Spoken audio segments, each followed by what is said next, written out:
Ça ressemble à un infarctus, le bonheur. Un cœur qui bat à la chamade, on tombe dans le bras de quelqu'un, on est fou de bonheur. Le bonheur, ça vous tombe dessus comme la foudre, c'est pas un paysage tranquille, le bonheur. Le bonheur, c'est quoi? On n'est jamais heureux. On est peut-être 10 minutes heureuse dans la journée. Non, je suis heureuse quand je chante. Et puis dans la journée, peut-être 10 minutes. C'est déjà pas mal.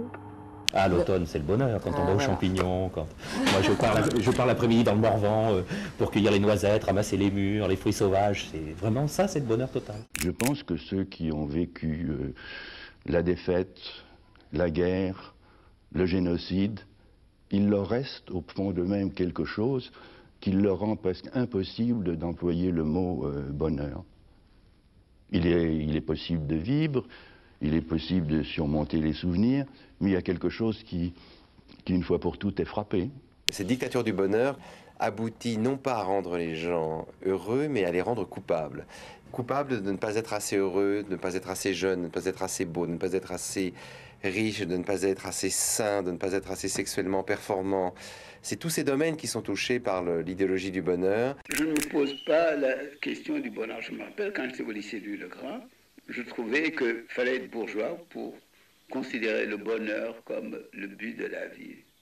Ce que je voulais, c'est la plénitude de vie. La quête de bonheur, c'est toute la recherche des hommes, la quête de bonheur.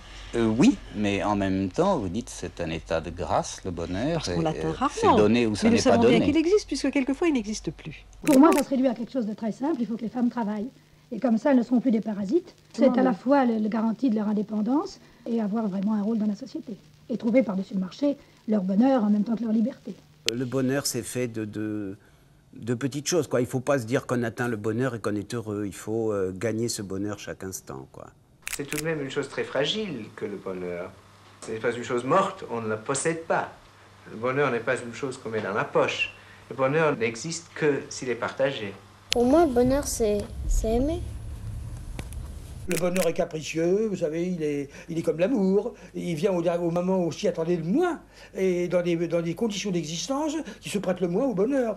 Car le véritable bonheur est inconscient de soi. Quand je suis vraiment heureux, je n'en sais rien. Le bonheur est naturellement innocent. En fait, c'est le bien suprême après lequel tout le monde court, mais en le repoussant. Alors du coup, on n'y arrive jamais. Le bonheur va bien aux femmes, il ne va pas très bien aux hommes. Ils sont trop nobles. C'est la sagesse qui va bien aux hommes, c'est pas le bonheur. Oui. Pour moi, c'est un cadeau, le bonheur. C'est la grâce, le bonheur. Le bonheur, c'est d'être bien dans la lucidité. Et ça n'est pas à la portée de tout le monde à l'heure actuelle, parce qu'il y a de gros efforts faits pour l'empêcher, cette lucidité. Le bonheur est en dehors de toutes ces recherches de gloire, d'argent, d'honneur. Le bonheur est tout à fait à part.